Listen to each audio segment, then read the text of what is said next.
The Galaxy Council tried to extort humanity. The reply shocked the Galactic Council. Message arrived on a Tuesday morning. It came through the Deep Space Relay Station that humanity had built near Jupiter. The station operators read it 3 times before they believed what they were seeing. The Galactic Council was summoning humanity to appear before them, not inviting. Summoning. Director Elena Vasquez received the message in her office on Earth. She was 62 years old with gray hair cut short and eyes that had seen too many difficult negotiations. She had spent her career in diplomacy, first between nations on Earth and then between humanity and the few alien traders who visited their system. She read the message carefully. The tone was clear. This was not a friendly invitation. She called an emergency meeting with the United Terran Council. 12 leaders from different nations gathered in a secure room beneath the Swiss Alps. They had been preparing for this moment for 30 years. None of them had expected it to come so soon. They want us to send a representative to their station, Elena explained. The message says we have 10 days to arrive. They call it a standard integration meeting for new spacefaring species. President Chen of the Eastern Alliance leaned forward. Integration. That's a gentle word for what they actually do. Everyone in the room knew the truth. 30 years ago, a dying alien had crashed on Earth. He was a refugee from a species that had been integrated by the Council. Before he died, he told humanity everything. The Galactic Council was not a peaceful union of civilizations. It was a protection racket on a cosmic scale. New species were given a choice: submit and survive as servants, or resist and be destroyed.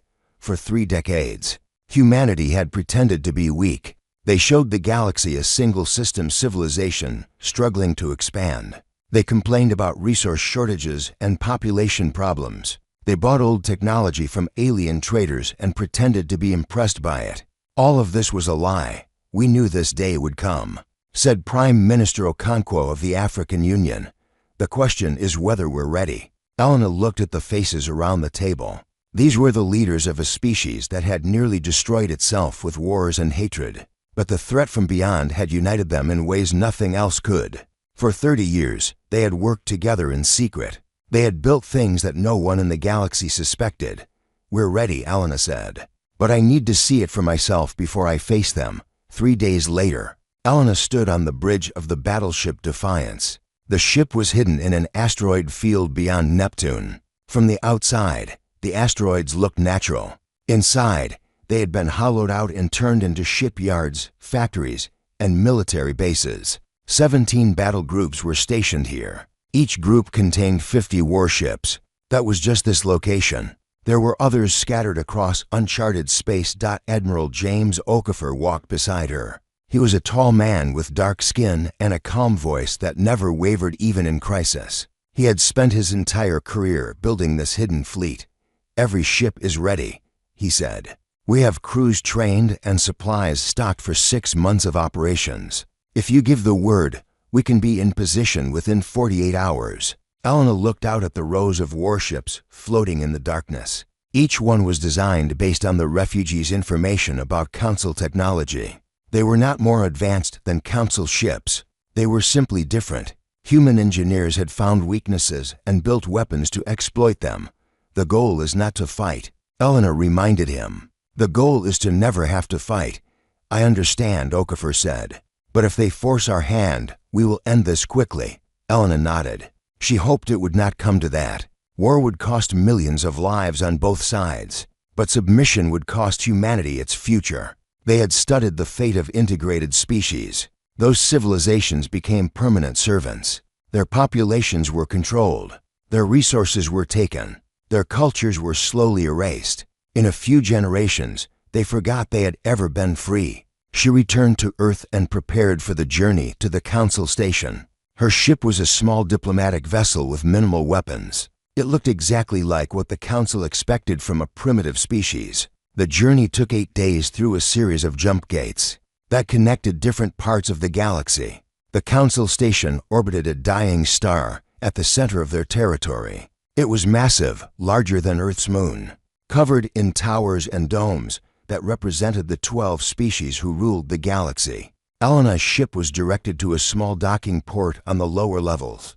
It was the port reserved for lesser species. She walked through gray corridors to a waiting room filled with representatives from other young civilizations. Some of them looked terrified.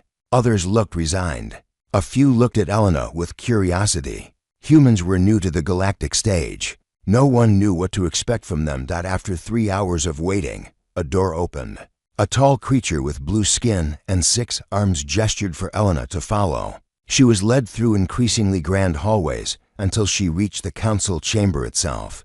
The room was enormous. 12 platforms surrounded a central speaking area. On each platform sat representatives of the ruling species. Some looked vaguely humanoid. Others were completely alien. One appeared to be made of living crystal. Another was a mass of tentacles floating in a tank of liquid. They all watched Elena with expressions that ranged from boredom to contempt. A booming voice filled the chamber. It came from the largest platform where a creature covered in golden scales sat on a throne. "You are the representative of the species called humanity?" "I am Director Elena Vasquez of the United Terran Council," she replied. Her voice was calm and steady. "We have observed your species for 50 of your years." The golden creature said, "You have achieved basic space travel. You have established contact with our traders. You have shown potential for usefulness. Therefore, the Council has decided to offer you integration." Elena waited. She knew what was coming. A holographic document appeared in the air before her. The text was in her language. The Council had translators that worked on any language in the galaxy. "These are the standard terms for new species," the creature continued. "You will study them and accept them." Elena read the document. It was exactly what the dying refugee had described. 60% of all resources would go to the Council. Population growth would be limited to replacement levels only. Every year, 10 million humans would be sent to work on Council projects across the galaxy. Human military forces would be disbanded except for a small police force approved by the Council. All human technology would be shared with the Council. No new technology could be developed without Council approval. In return, humanity would receive protection from external threats. They would be allowed to trade with other species at rates set by the Council. They would be given access to Council medical technology, which would extend human lifespans by 30 years. Elena looked up from the document. The 12 species watched her with complete confidence. They had done this hundreds of times. No young species had ever refused. "These terms are unacceptable," Elena said. The chamber went silent. The golden creature leaned forward on its throne. "Perhaps you do not understand your situation. You control one system. We control thousands. You have a few dozen ships. We have millions. You have no allies. We are the only power that matters in this galaxy." Elena did not react. Her expression remained calm. "I understand my situation perfectly. These terms would make humanity slaves. We will not accept slavery." A creature made of shadows and smoke spoke from another platform. "The terms are not negotiable. Accept them or face the consequences." "What consequences?" Elena asked. "Economic isolation," the golden creature said. "No species will trade with you. No jump gates will allow your ships to pass. You will be trapped in your single system forever. If you still refuse after 1 of your years, we will send a pacification fleet. Your cities will burn. Your population will be reduced to a manageable level. Then you will accept the terms." Elena listened to this threat without flinching. She had heard worse threats from human dictators during her career. At least those dictators had understood who they were threatening. "I need time to consult with my government," she said. "We are a democracy. I cannot accept such terms without approval from our people." The Council members looked at each other. They seemed amused by the idea that a species would let common people decide their fate. "You have 30 of your standard days," the golden creature said. "Return with your acceptance or do not return at all." Elena bowed slightly. It was a bow of acknowledgement, not submission. "I will return in 30 days with our answer." She walked out of the chamber with steady steps. Behind her, the Council members were already discussing other matters. They had no doubt about what humanity's answer would be. Every species accepted in the end. The ones who refused at first always changed their minds. When they saw the fleets approaching their home world, Elena returned to her ship and began the journey home. She had 30 days. That was more than enough time. On the 3rd day of her journey, She sent an encrypted message to Admiral Okafor. It contained a single word, prepare, across the hidden bases of human space. Crews received their orders. Ships that had waited for years began to power up their engines. Soldiers who had trained for decades checked their weapons one final T. The Galaxy Council tried to extort humanity. The reply shocked the Galactic Council 30 years before Elena Vasquez stood in the council chamber. A burning ship fell from the sky over the Pacific Ocean. The ship crashed into the water 300 kilometers from the Hawaiian Islands. The United States Navy reached the crash site within hours. They found wreckage scattered across several kilometers of ocean. Most of it was melted beyond recognition. But in the center of the debris field, they found a life pod still intact. Inside the pod was a creature unlike anything they had ever seen. It had gray skin covered in fine scales. Its eyes were large and black. Its body was thin and frail, clearly not evolved for Earth's gravity. The creature was dying. Radiation burns covered most of its body. It had hours left to live at most. The Navy brought the creature to a secure facility on the mainland. Scientists and doctors tried to save it. Military officials demanded answers. Intelligence agencies prepared interrogation protocols. But before any of them could act, the creature asked to speak. It spoke in broken English. It had learned the language during its journey to Earth by intercepting radio and television signals. Its voice was weak, but its words were clear. "I have come to warn you," the creature said. "You are in terrible danger." The creature's name was Veth. It was the last survivor of a species called the Corran. 50 years ago, the Corran had been a proud civilization with 12 colony worlds and a fleet of exploration ships. Then the Galactic Council found them. They came with smiles and promises, Veth explained. They offered us technology, medicine, trade. We were so excited to join the galactic community. We signed their treaties without reading carefully. We trusted them. The integration started slowly. The Council asked for resources. The Corran agreed. The Council asked for workers. The Corran agreed. The Council asked for military access. The Corran agreed. Each request seemed reasonable on its own. Together, they formed a trap. Within 20 years, we were slaves in everything but name. Our population was controlled. Our resources were stripped. Our young people were taken to work in council mines and factories. Those who complained disappeared. Those who resisted were made examples. Veth had spent his life planning to escape. He stole a small ship and fled toward the edge of council space. He hoped to find a young species and warn them before it was too late. He had been searching for 10 years when he picked up signals from Earth. "You are new," Veth said. "You have not been noticed yet. You have maybe 30 or 40 years before they come for you. Use that time. Prepare. Do not trust them. Do not believe their lies. And whatever you do, never show them your true strength until you are ready to use it." Veth died 3 hours after finishing his warning. His body was studied in secret. His ship was taken apart piece by piece. Every bit of information was extracted and analyzed. The leaders of Earth faced a choice. They could ignore the warning and hope Veth was wrong. They could try to hide from the Council forever. Or they could prepare. They chose to prepare. The first step was unification. The nations of Earth had been rivals for centuries. They had fought to world wars and countless smaller conflicts. They had pointed nuclear weapons at each other for decades. But the threat from space changed everything. Secret meetings brought together leaders from every major power. They saw the evidence. They heard Veth's recorded warning. They understood that their old conflicts meant nothing compared to what was coming. In hidden rooms beneath mountains and under oceans, they made a pact. They would work together in secret. They would show the galaxy a divided and struggling species. And behind that mask, they would build something that could stand against the Council. The project was called Operation Lighthouse. Only a few hundred people knew its full scope. Everyone else saw fragments. Scientists developed new propulsion systems and thought they were working on civilian space exploration. Factory workers built ship components and thought they were manufacturing satellites. Soldiers trained for combat in space and thought they were preparing for theoretical scenarios. 20 years into the project, humanity had established secret colonies on 3 worlds beyond their solar system. The colonies were hidden in systems that the Council had mapped but dismissed as worthless.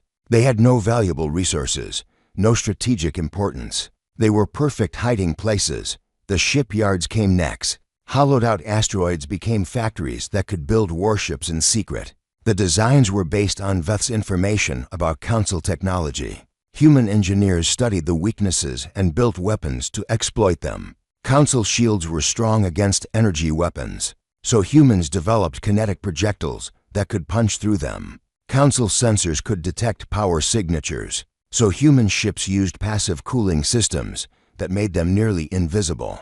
By the time the Council finally noticed humanity, Operation Lighthouse had produced 17 hidden battle groups. 850 warships waited in the darkness beyond charted space. Millions of soldiers had been trained. Supply chains had been established. Everything was ready. But the leaders of Earth knew that military power alone was not enough. They had studied history. Empires built on conquest always fell eventually. Fear and force could control people for a while, but not forever. If humanity was going to challenge the Council, they needed to offer something better. So they developed a plan for what would come after. A new kind of galactic order based on voluntary cooperation instead of forced submission. Equal partnership instead of exploitation. Protection for the weak instead of domination by the strong. We cannot become what we're fighting against. President Martinez said during one of the secret meetings, if we win through brutality, we lose ourselves. We have to be better. Not everyone agreed. Some argued that mercy was weakness. They pointed to history, to all the times that restraint had been punished. But in the end, the idealists won. Humanity would fight if necessary, but they would always offer peace first. They would never attack civilian populations. They would never use weapons of mass destruction against inhabited worlds. They would prove that strength and compassion could coexist. Elena Vasquez had been part of these discussions from the beginning. She was young then, just starting her career in diplomacy. She watched the older leaders debate and plan. She learned from their wisdom and their mistakes. When the time came to choose who would face the Council, she was the obvious choice. Now she was returning to Earth with the Council's ultimatum. Her ship dropped out of hyperspace near Jupiter and immediately received a secure transmission. From Admiral Okafor, the fleets are ready, he reported. All 17 battle groups are at full strength. We can be in position within 48 hours of your order. Elena studied the tactical displays. The plan was elegant in its simplicity. Each battle group would jump to a position near a Council homeworld. They would not attack. They would simply appear. The message would be clear. You are not safe. We can reach you. We choose not to strike, but we could. What about the secondary objectives? Elena asked. Teams are ready to secure the jump gate network. We can disable the gates within Council space while leaving the outer gates functional. That would trap their main fleets in the core systems, while we control access to the rest of the galaxy. It was a bold plan. It depended on speed, surprise, and perfect coordination. If anything went wrong, humanity would face the full wrath of the Council with no way to retreat. Casualties? Elena asked. Okafor's expression darkened.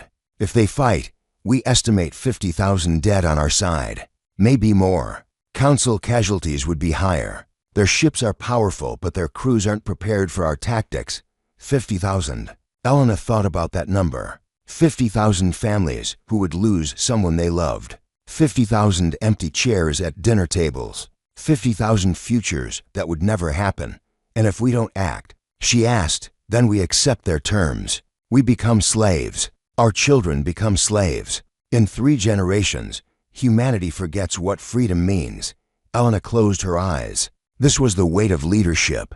Every choice had consequences. Every decision meant someone would suffer. The only thing she could do was choose the path that led to the best possible future. She opened her eyes. Proceed with preparations. I want everything ready when I return from the Council station. The next 20 days were the busiest of Elena's life. She met with military commanders and reviewed battle plans. She met with diplomats and prepared alternative treaties. She met with scientists and confirmed that the new technologies were ready. She met with ordinary citizens and listened to their hopes and fears. On the last night before her departure, she visited a memorial in Geneva. It was a simple wall covered with names.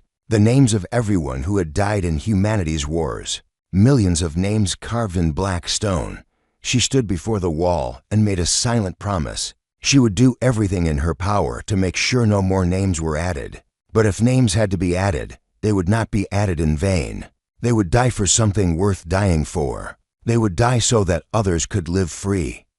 The next morning, she boarded her ship and began the journey back to the Council station. She carried with her the hopes of 8 billion people. She carried the preparations of 30 years. She carried the memory of a dying alien who had given everything to warn strangers he would never meet. She was ready. The Couch Galaxy Council tried to extort humanity. The reply shocked the Galactic Council. Elena Vasquez arrived at the Council station exactly on schedule. Her small diplomatic ship docked at the same lower port as before. The same gray corridors led to the same waiting room. The same board guards watched the same frightened representatives from lesser species. But this time, Elena was not alone in spirit. Across the galaxy, 17 battle groups were moving into position. 850 warships crewed by the finest soldiers humanity had ever produced. They traveled through uncharted routes that the Council had never mapped. They used silent running protocols that made them invisible to sensors. In 46 hours, they would reach their destinations. Elena waited in the reception area for 3 hours. This was intentional. The Council made lesser species wait to remind them of their place. Elena used the time to review her notes and calm her mind. She thought about her grandmother, who had survived a war on Earth and taught Elena that courage was not the absence of fear. Courage was acting despite fear. Finally, a guard came to escort her to the Council chamber. Elena walked with steady steps through the grand hallways. She passed murals depicting the Council's greatest victories, conquered species bowing before their new masters, rebellions crushed by overwhelming force, monuments to power and domination. The chamber was the same as before, 12 platforms surrounding a central speaking area, 12 species looking down at her with contempt, the golden-scaled creature on the largest throne, the shadow being, the crystal entity, the mass of tentacles, all of them waiting for humanity's surrender. "You have returned," the golden creature said. Its voice echoed through the chamber. "We assume you bring acceptance of our generous terms." Elena stepped forward to the speaking platform. Her voice was clear and calm. "I bring humanity's response to your offer, after careful consideration by our people. We must respectfully decline." The chamber went silent. For a long moment, no one moved. The Council members looked at each other with expressions ranging from confusion to amusement. The shadow creature spoke first. "Decline. You cannot decline. No species has ever declined." "There is always a first time," Elena replied. The golden creature leaned forward on its throne. "Perhaps you did not understand the consequences. Allow me to clarify. If you decline, we will blockade your system. No trade, no travel, no contact with the outside galaxy. You will be isolated and forgotten." "I understand," Elena said. "And if you still refuse after 1 year, we will send our fleets. Your cities will be reduced to ash. Your population will be controlled through force. You will accept our terms whether you wish to or not." "I understand that as well." The crystal entity made a sound like breaking glass. It was laughing. "This creature is either very brave or very stupid. Perhaps both." Elena remained calm. "I am neither. I am simply stating the position of my people. We will not accept slavery. We will not surrender our freedom. We will not allow you to take our resources, control our population, or conscript our citizens." The tentacled creature in the tank spoke through a translation device. "You speak as if you have a choice. You do not. Your species controls one system. You have a handful of primitive ships. We have ruled this galaxy for 10,000 years. You are nothing compared to us," perhaps Elena said. "Or perhaps you do not know us as well as you think." She reached into her pocket and removed a small device. It was a communicator linked to the command ship of the first battle group. She pressed a button. Nothing visible happened in the chamber. But across the galaxy, 17 battle groups received this signal. They began their final approach to their targets. "What was that?" the golden creature demanded. "A signal," Elena said. "In approximately 4 hours, your homeworlds will receive visitors. The shadow creature moved forward. Explain yourself. Elena activated a holographic display built into the speaking platform. The council members leaned forward with curiosity. They expected to see some pathetic human technology. Instead, they saw a tactical map of the entire galaxy. 17 red dots appeared on the map. Each dot was near a different council homeworld. These are our battle groups, Elena explained. 850 warships currently moving into position around your home systems. They will arrive in for hours. They will not attack unless attacked first, but they will be there. The chamber exploded into chaos. Council members shouted at each other. Guards rushed to defensive positions. Communications devices lit up with frantic messages. The golden creature slammed its clawed hand against its throne. Silence. The room went quiet.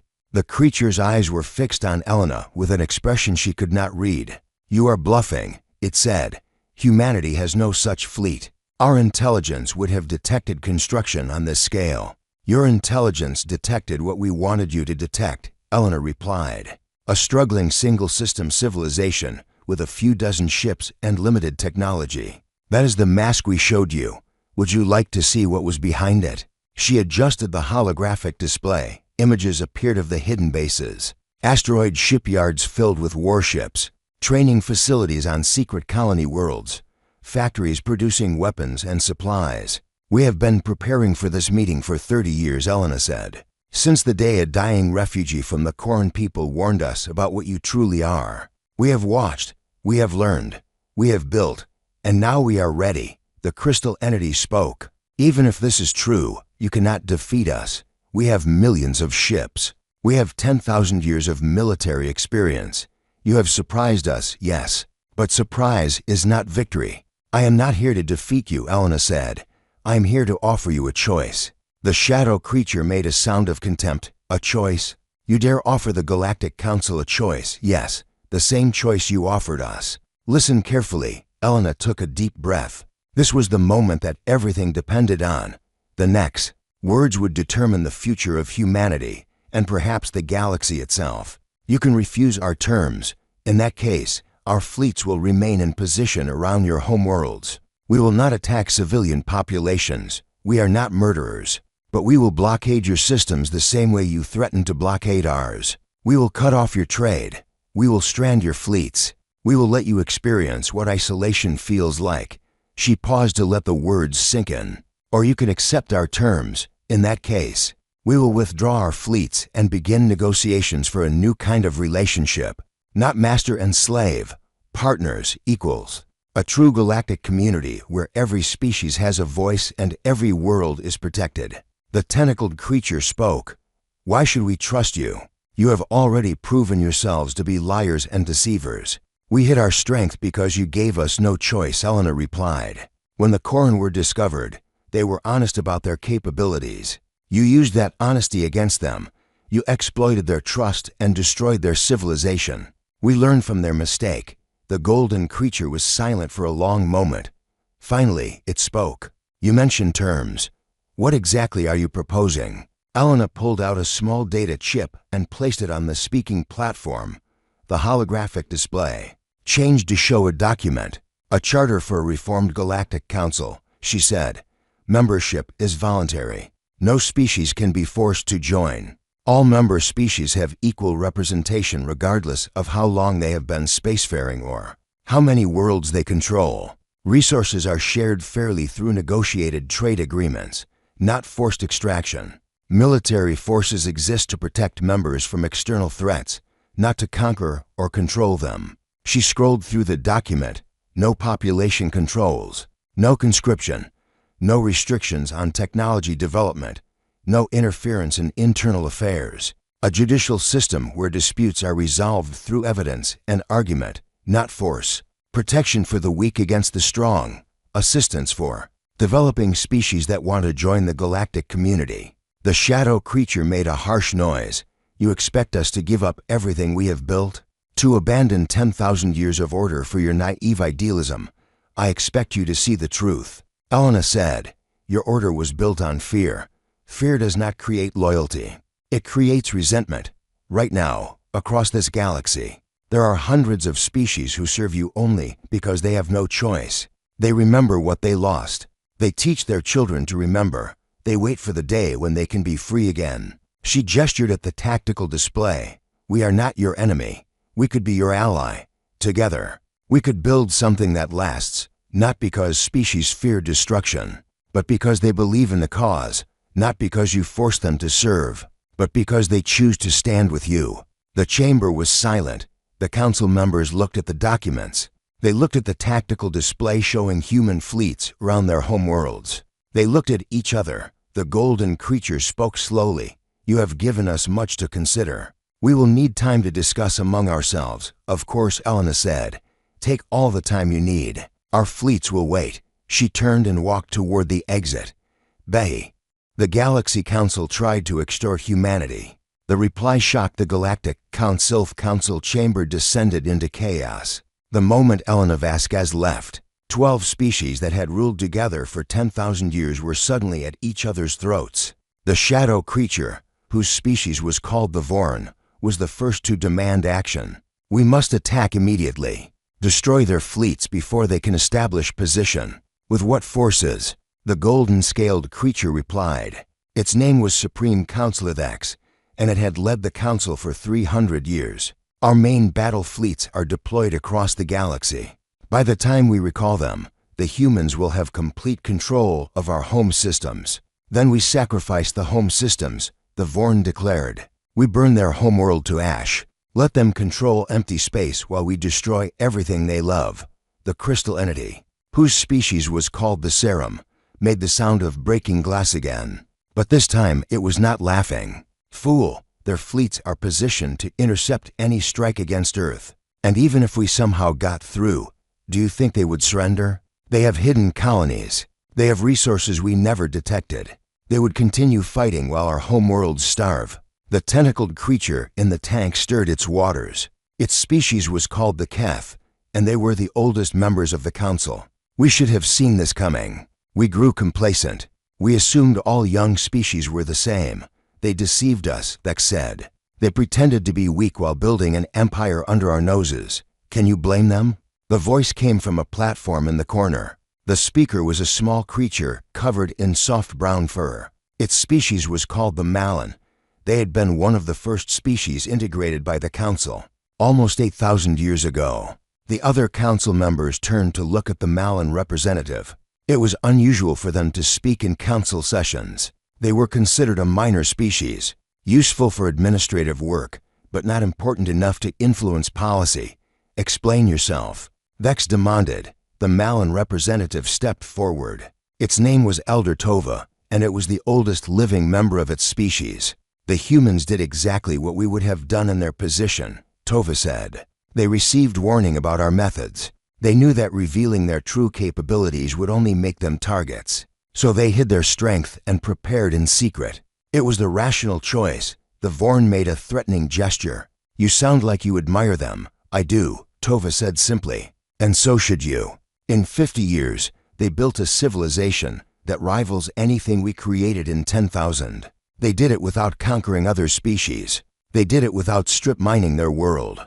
They did it through cooperation and planning and sacrifice. They are still primitive compared to us, the Serum said. Are they? Their ships are at our homeworlds. Where are our ships? Their people know the truth about this council. Do ours? The chamber went silent. The question hung in the air like a blade. Vex spoke carefully. What are you suggesting, Elder Tova? I am suggesting that we listen to what the human said. Really listen. Not to the threats, but to the offer. The Vorn made a sound of disgust. The offer to surrender our power? To give up everything we have built? The offer to build something better, Tova replied. Something that does not require constant force to maintain. Something that species choose to join rather than being conquered into. Another voice joined the discussion. It came from a platform where a tall, thin creature sat in perfect stillness. Its species was called the Dreen. They were philosophers and scholars, absorbed into the council 5,000 years ago, after their homeworld was destroyed in a war. I have studied the document the human left, the Dreen representative said. The charter she proposed. It is not naive idealism. It is carefully constructed. It addresses the concerns of both powerful and weak species. It creates mechanisms for resolving disputes without violence. It allows for different species to maintain their own traditions while participating in shared governance. Pretty words, the serum said. But words do not maintain order. Force maintains order, does it? The Dreen asked, how many rebellions have we crushed in the last 1,000 years? How many resources do we spend on surveillance and military occupation? How much talent is wasted among integrated species who could contribute so much more? If they were free? Vex raised a clawed hand for silence. Enough debate. We must focus on immediate concerns. The human fleets will be in position in less than 2 hours. What are our options? A military advisor stepped forward. It was a member of the Vorn species, smaller than the council representative, but covered in the same shadows. Our options are limited. Supreme Counselor, our home defense fleets are outnumbered at each location. The human ships use technology we do not fully understand. Their weapons appear to be specifically designed to defeat our defenses. Can we negotiate for time? Delay them while we gather our forces? Unlikely. The human commander seems to understand our tactics. She will expect such maneuvers. Vex turned back to the council. Then we must choose. Fight and risk everything, or negotiate and lose face. There is a third option, Elder Tova said. Accept their terms, not because we are forced to, but because they are right. The Vorn surged forward. You dare suggest, I dare suggest what every species under our rule has thought for thousands of years, Tova interrupted, that our system is unjust, that we maintain power through fear, not wisdom, that we crush potential instead of nurturing it. The humans offer us a chance to change, to become something worthy of leading the galaxy. The chamber erupted again. Voices overlapped as species argued for and against. Some demanded war. Others called for surrender. A few, like Tova and the Dreen, spoke about reform. Vex watched the chaos with ancient eyes. 300 years of leadership had taught him many things. He had seen wars won and lost. He had seen species rise and fall. He had seen the Council survive challenges that should have destroyed it. But he had never seen anything like this. The humans were different, not because of their technology or their fleets. Those were impressive but not unprecedented. The difference was in their offer. Every other species that had challenged the Council wanted to replace them, to become the new rulers, to impose their own order. The humans wanted something else entirely. They wanted to share power. They wanted to create something new. They wanted partners, not subjects. It was either the most brilliant strategy Vex had ever seen or the most sincere offer of peace. Perhaps it was both. He raised his hand for silence again. The chamber gradually quieted. I will speak with the human directly, Vex announced. Alone, the Council will wait for my report. Supreme Counselor. That is unprecedented. The Vorn began. So is everything else about this situation. I will speak with her alone. That is my decision. No one dared to argue further. Vex rose from his throne and walked toward the chamber exit. His guards moved to follow, but he waved them back. He walked alone through the grand hallways toward the docking port where the human ship waited. Elena Vasquez was not surprised when the message came that the Supreme Counselor wished to meet privately. She had expected something like this. The Council was too fractured to make a unified decision. Someone would need to take the lead. She met Vex in a small conference room near the docking port. The room was designed for minor diplomatic functions, not historic negotiations. It had plain walls and simple furniture. The Supreme Counselor seemed out of place in such modest surroundings. You have created quite a situation, Vex said as he settled into a chair. It was not the situation I would have chosen, Elena replied. I would have preferred honest negotiation from the beginning, but you did not offer that option. No, we did not. Vex was silent for a moment. Tell me, Director Vasquez, do you truly believe what you said in the Council chamber? About partnership and cooperation and shared governance? Or was that simply a tactic to divide us? Elena considered the question carefully. I believe it. Humanity has learned hard lessons about the consequences of domination. We have seen empires rise and fall on our own world. We have seen what happens when the powerful exploit the weak without limit. It always ends the same way, in blood and fire and ruin. And you think you can do better? I think we have to try. The galaxy is vast. There is room for all species to thrive, but only if we stop treating each other as threats to be controlled or resources to be extracted. Vex studied her with ancient eyes. You speak like the philosophers of old. Before the wars, before the council was formed, they believed in cooperation too. Then reality taught them otherwise. Perhaps reality taught them the wrong lesson, Elena said. Perhaps the lesson was not that cooperation is impossible, but that it requires work. It requires trust. It requires the courage to take risks and the wisdom to accept different perspectives. The Supreme Counselor was silent for a long time. When he finally spoke, his voice was tired.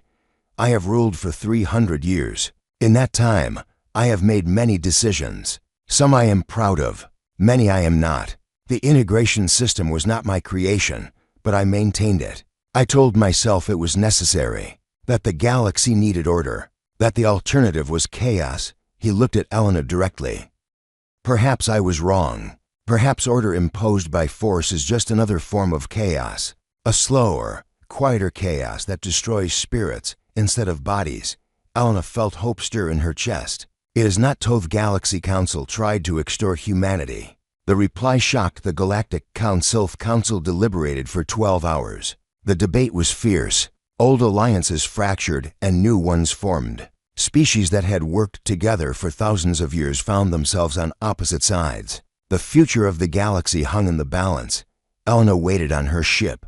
She received updates from Admiral Okafor every hour. The fleets were in position. They had established blockade patterns round all 12 Council homeworlds. No shots had been fired. Human ships simply waited in silent formation, their weapons ready but not aimed. On the Council homeworld of the Keth, the tentacled species had sent observation drones to study the human vessels. Their reports were disturbing. The human ships were smaller than Keth warships, but they moved with a precision that suggested advanced automation. Their hull designs showed no obvious weak points.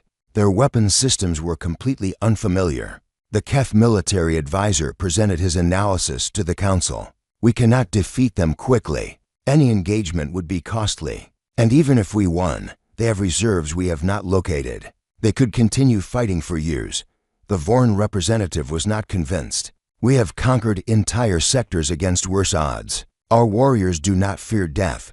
This is not about fear, the advisor replied. It is about mathematics. We would lose. Perhaps not today. Perhaps not tomorrow, but eventually we would lose. And what would we have gained?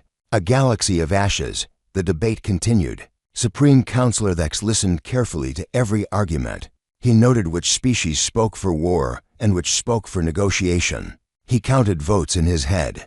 It was going to be close. Finally, Elder Tova of the Malin requested the floor. I have served on this council for 200 years, Tova said. In that time, I have watched us integrate dozens of species. I have signed the orders that stripped their resources. I have approved the policies that controlled their populations. I told myself it was necessary, that it was for the greater good, that they would thank us eventually for bringing them order. The chamber was silent. Every eye was fixed on the small, furry creature. They never thanked us. They never will. Because what we did was wrong. We took their freedom and called it a gift.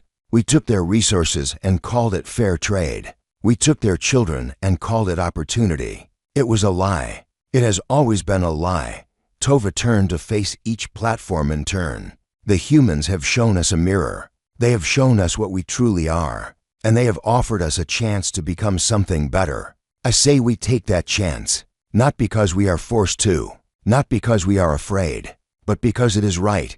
The vote came 3 hours later. 7 species voted to accept humanity's charter as the basis for a new galactic order. 5 species voted to reject it and prepare for war. It was not unanimous. It was barely a majority, but it was enough. Supreme Counselor Vex announced the decision to Elena via secure channel. The Council accepts your proposal. We will begin negotiations for the implementation of your charter immediately. But I must warn you, Director Vasquez, the 5 species that voted against this decision are not simply going to accept defeat. They will resist. They will sabotage. They may even attempt violence. We expected that, Elena replied. Change is never easy. There will be setbacks and conflicts, but we are committed to this path. Then let us begin. The negotiations lasted 6 months. Human diplomats worked alongside representatives from the 7 supporting species to hammer out the details of the new charter. Every article was debated. Every word was analyzed. Every possible objection was considered and addressed. The 5 opposing species watched and waited. Some of them sent observers to the negotiations. Others refused to participate at all. The Vorn withdrew their forces from Council space entirely and retreated to their home systems. They declared that they would never accept human rule and would fight to the last soldier, if necessary. Elena made it clear that humanity had no intention of ruling anyone. "We do not want your submission," she said in a public address. "We want your partnership. We want to build a galaxy where every species can thrive according to their own traditions and values, where disputes are resolved through dialogue, not force, where the strong protect the weak instead of exploiting them." The first species to sign the new charter was the Malin, Elder. Tova placed her paw print on the document and declared it the proudest moment of her long life. The Dreens signed next. Then the Serum, the crystal beings who had laughed at humanity's naive idealism. "Perhaps naivety is another word for courage," their representative said. "Perhaps it takes courage to believe that things can be better." One by one, the supporting species added their names. Then, unexpectedly, 2 of the opposing species changed their minds. The Keth and another species called the From decided that isolation was worse than cooperation. They joined the new charter with conditions and reservations, but they joined. 3 species refused to participate. The Vorn, the shadow creatures, were the most hostile. They fortified their borders and declared any human or allied ship that entered their space would be destroyed. The other 2 species simply retreated into isolation, cutting off all contact with the outside galaxy. Elena accepted this outcome. "We cannot force everyone to join," she told her team. "That would make us no better than the old council. But we can show them through our actions that this new order works. We can prove that cooperation is stronger than domination. Eventually, they may choose to join us, or they may choose to remain apart. Either way, the choice must be theirs." The first test of the new order came 6 months later. A species called the Rin, one of the integrated peoples under the old system, had been promised freedom under the new charter. But the transition was not going smoothly. The infrastructure built by the old council was falling apart. Food shortages threatened millions of lives. Under the old system, the council would have sent troops to restore order. They would have crushed protests and installed a puppet government. Under the new system, the response was different. Human ships arrived carrying supplies, not weapons. Engineers helped repair the failing infrastructure. Diplomats worked with local leaders to establish a new government chosen by the Rim themselves. It was messy and slow and imperfect, but it was theirs. Word spread through the galaxy. The humans were different. They kept their promises. They treated other species with respect. They helped without demanding obedience in return. More species began requesting to join the new charter. Former subjects of the council, isolated civilizations that had hidden from the galaxy for centuries. Even some species from the old council who had been reluctant at first. 3 years after the confrontation at the council station, Elena stood before a gathering of 200 species representatives. They had come from every corner of the galaxy. Some were ancient civilizations with thousands of years of history. Others were young species just beginning their journey among the stars. All of them had chosen to join the new Galactic Assembly. "We have accomplished something remarkable," Elena said. "We have proven that the old way was not the only way. That strength does not require cruelty. That order does not require oppression. That different species can work together as equals." She looked out at the assembled representatives. Some had blue skin. Others were covered in scales or fur or crystal. Some breathed oxygen. Others lived in tanks of liquid or clouds of gas. They were different in countless ways, but they had one thing in common. They believed that the galaxy could be better. "This is not the end of our journey," Elena continued. "It is only the beginning. There will be challenges ahead, conflicts we cannot predict, problems we do not yet understand. But if we face them together, with honesty and compassion and courage, I believe we can build something that will endure." Not an empire, not a dictatorship, a community, a family, a home for all who wished to join. The chamber erupted in applause. It came from species that had been enemies for millennia. It came from species that had never met before. It came from species that had given up hope long ago and were just beginning to believe again. In the front row, an old Corin sat watching. His people had been freed from the labor camps after the charter was signed. Most of them had returned to their homeworld to rebuild their shattered civilization. But this one had asked to attend the assembly ceremony. He wanted to see with his own eyes what his sacrifice had made possible, because he remembered a dying refugee who had crashed on a blue planet called Earth, who had used his last breath to warn strangers about a danger they did not know existed, who had believed that some species might be different, that some species might have the courage to stand against the darkness. He had been right. The Corin wiped tears from his large black eyes. Across the galaxy, on 100 worlds, other species were doing the same. Some cried for joy. Some cried for all they had lost. Some cried because they had finally found hope again. Elena noticed the old Corin in the crowd. She walked to him after the ceremony and knelt beside his chair. "You are Corin," she said. "I am. My name is Peth. Veth was my father." Elena was silent for a long moment. Then she too